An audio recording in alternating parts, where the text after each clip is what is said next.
శివాయ. ఓం నమో నారాయణాయ. ఓం శ్రీ నరదృష్టి నివారణ కాల భైరవాయ నమో నమః. ఓం సూర్య అరిష్టేతు సంప్రాప్తే సూర్య పూజాంచ కారయేత్. సూర్య ధ్యానం ప్రవక్ష్యామి ఆత్మదోషపీడోప ఉపశాంతయే. హరి ఓం. మా ఛానల్కి స్వాగతం. చూస్తున్న వీక్షకులకు ప్రేక్షకులకు ప్రియ కాళభైరవ భగవద్బంధులకి స్వాగతం పలుకుతూ మమ్మల్ని ఎంతగానో ఆదరిస్తూ ఉండబడినటువంటి ప్రియ సోదరీమణులకు సనాతన ధర్మ సంరక్షకులకు వీక్షకుల అందరిపైనను సూర్య భగవానుడి యొక్క ఆశీస్సులు ఉండాలని నిత్యము అందరినీ ఆయురారోగ్యాలుగా కాపాడాలని కోరుకుంటూ 17వ తారీఖు 12వ నెల 2023 నుండి 14 జనవరి 2024 వరకు ఏడాది తర్వాత ధనుసు రాశిలో సంచారం చేయనప్పుడు ఎలాంటి ఫలితాలు ఉంటాయో సవివరంగా సంపూర్ణంగా తెలుసుకుందాం. కన్యరాశి వారికి ఏడాది తర్వాత రవి భగవానుడు ధనుసు రాశిలో సంచారం చేయనప్పుడు అర్ధాష్టమ సంచార స్థితి జరిగినప్పుడు ఎలాంటి ఫలితాలు ఉంటాయో ఎలాంటి ప్రమాదాలు ఉంటాయో ఈ వీడియోలో సవివరంగా సంపూర్ణంగా తెలుసుకుందాం. కన్యరాశిలో ఏ నక్షత్రాలు వస్తాయనగా ఉత్తరా నక్షత్రంలోని 2, 3, 4 పాదాలు, హస్తా నక్షత్రంలోని 4 పాదాలు, చిత్తా నక్షత్రంలోని 1, 2 పాదాలను కలిపితే కన్యరాశి. కన్యరాశి ఒక అధిపతి బుధుడు. ఈ రాశి వారికి రవి భగవానుడు ఏడాది తర్వాత ఇక్కడ సంచారం చేయనప్పుడు వాహన ప్రమాదాలు పొంచి ఉన్నాయి. మీ జన్మ నక్షత్రం రోజున అష్టమి ఆదివారము శనివారం రోజున దూరవాయు జల ప్రయాణాలు పెట్టుకోకపోవడం ఉత్తమోత్తమం. ముఖ్యమైనటువంటి కార్యక్రమాల్లో వాయిదా వేసుకోవడం మంచిది కూడా.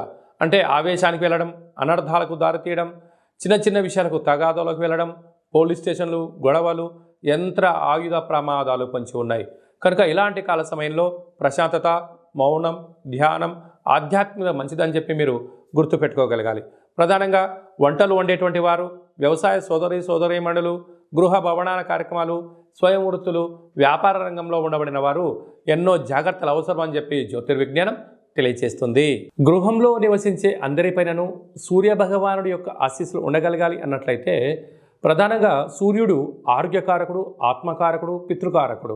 కనుక తల్లిదండ్రుల మాట పిల్లలు వినకపోవడం, పిల్లలు సక్రమంగా చదువుకోకపోవడం, వేళకు తిండి తినకపోవడం, నిద్ర పోకపోవడం, అనారోగ్య సమస్యలు తెచ్చుకోవడం, ఈ మధ్యకాలంలో ప్రధానంగా మొబైల్ని రాత్రిపూట టీవీలను అలాగనే కంప్యూటర్ల ముందర గంటల తరబడి కూర్చోవడం వల్ల అనేక మందికి తలనొప్పులు, కంటికి సంబంధించిన సమస్యలు, చర్మ వ్యాధులు, అనేక వ్యాధులు వస్తూ ఉంటాయి. ఇలాంటి కాల సమయంలో మనము స్వామివారికి ఆశీస్సులు ఎలా పొందగలగాలి అన్నట్లయితే సూర్యుడు వచ్చేటువంటి కాల సమయానికి కాలకృత్యాలు తీర్చేసుకొని స్నానం చేసుకొని ఒక రాగి చెంబులో ఒక పిడికెడు గోధుమలను వేసుకొని సూర్యభగవానుడు రాగానే ఓం హ్రాం హ్రీం హ్రౌం సహ సూర్యాయ నమః అనేటువంటి మంత్రాన్ని ఒక 6 సార్లు, కుదిరితే 27 సార్లు, కుదిరితే 108 సార్లు మంత్రాన్ని ఉచ్చరింపచేసినట్లయితే సంపూర్ణంగా సూర్యుడి యొక్క ఆశీస్సులు కలిగి వీరికి కంటి సమస్యలు, దేహ సమస్యలు, ఆత్మ సమస్యలు, పితృదోష నివారణ కలుగుతుందని చెప్పి గమనించాలి. అలాగా చాలామంది యంత్రాలతో ఆయుధాలతో పంచడం కానీ పరుసుల ప్రభావంతో ఉండబడిన వారు స్వామివారికి ఆశీస్సులు ఇంకనూ అదనంగా కావాలి అన్నట్లయితే ప్రతి ఆదివారం పూట ఉదయం 6 గంటల నుంచి 7 గంటల వరకు రవి హోర జరుగుతుంటుంది. అలాంటి కాల సమయంలో మౌనంగా ఉండడం, ఎరుపు వస్త్రాలు ధరింపచేయడము, ఒక ఎరుపు క్లాతులో 1 కేజీంబాబు గోధుమలను మూటకట్టి వాటిపైన ఒక ఎర్రటిని ఒత్తిని దీపాన్ని వెలిగించి మీకు దిష్టి తీసుకొని ప్రవహించే నీటిలో ఈ ధాన్యాన్ని క్లాతును దానం చేయడం వల్ల జల జీవరాశులు తిని మీ పైన ఉండబడినటువంటి శత్రు ప్రభావాలు తొలగిపోతాయని చెప్పి గమనించాలి. అలా కుదరలేదు, ఈ యొక్క గోధుమల్ని నీటిలో నానబెట్టి గోమాతకు ఆహారం ఏర్పాటు చేయండి. అలా కుదరలేదు, బ్రాహ్మణుడికి దానం చేయండి, అద్భుతమైన ఫలితం కలుగుతుంది. ఇదల్లా కాదండి, మా వల్ల అయ్యేటువంటి పరిస్థితి లేదు, ఈ పని యొక్క ఒత్తిడిలో నేను ఆరోగ్యాన్ని సక్రమంగా కాపాడుకోలేకపోతున్నాను, మానసిక వేదంతో ఉన్నాను, నిద్రలేని రాత్రులు గడుపుతున్నాను అనేటువంటి పరిస్థితులు కలిగినటువంటి వారందరికీ కూడా ఒక అద్భుతమైనటువంటి రెమెడీ ఏమిటయ్యానగా ప్రతిరోజు స్నానం చేసేటప్పుడు ఒక చిటికెట్ని గోధుమలను అందులో వేసి ఆ నీటితో స్నానం చేయడము ఆరోగ్య యోగము. అలాగనే ఈ యొక్క నవగ్రహ రవి వృక్షకల్ప దేవత అంటారు. అంటే ఎక్కడైతే వృక్షం ఉంటుందో అక్కడ సస్యశ్యామలంగా ఉంటుందని మనకు తెలుసు.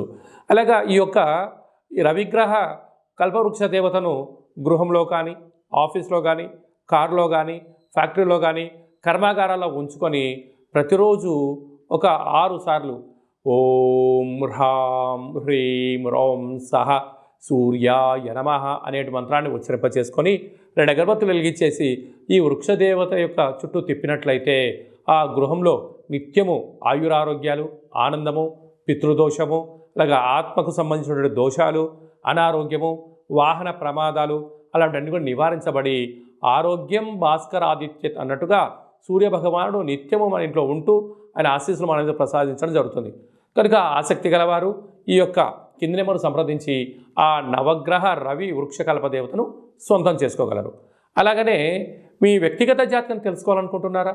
మీరు పుట్టినటువంటి తేదీ, నెల, సంవత్సరం, పుట్టిన సమయాన్ని రాసి మీరు వాట్సాప్లో పంపించగలిగినట్లయితే మీరు పుట్టినప్పుడు గ్రహ గమనాలు ఎలా ఉన్నాయి, ప్రస్తుతం ఎలా ఉంటున్నాయి, రాబోయే కాలంలో ఎలా ఉండబోతున్నాయో సవివరంగా సంపూర్ణంగా 100 సంవత్సరాల జాతకాన్ని వ్రాసి పంపించి మీకు ఎక్స్ప్లెయిన్ చేసి చెప్తూ మిమ్మల్ని ఆధ్యాత్మికమైన కోణంలో ఉన్నత స్థితికి తీసుకొచ్చేంత వరకు సలహాలు సూచనలు ఇవ్వడం జరుగుతుంది.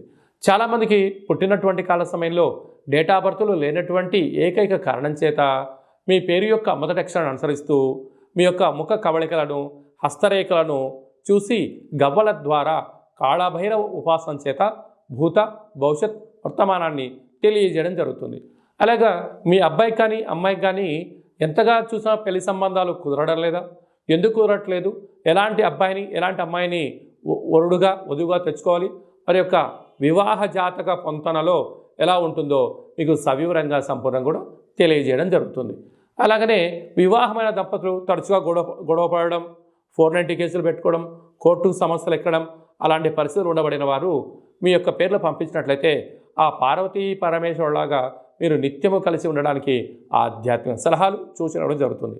అలాగా మీకు కలిగినటువంటి సంతానం కలిగినటువంటి మీ యొక్క పిల్లలకు ఏ రోజు పుట్టారు, ఏ మాసంలో పుట్టారు, ఏ నక్షత్రంలో పుట్టాడు అనేటువంటి వారి యొక్క పేర్లను ఆధ్యాత్మికమైన నామాలుగా మీకు మంచి అంటే పేర్లో వైబ్రేషన్స్ ఉండేటువంటి రైజింగ్ పేర్లు ఉండేటువంటి పేర్లను కూడా మీకు సజెషన్ చేయడం జరుగుతుంది.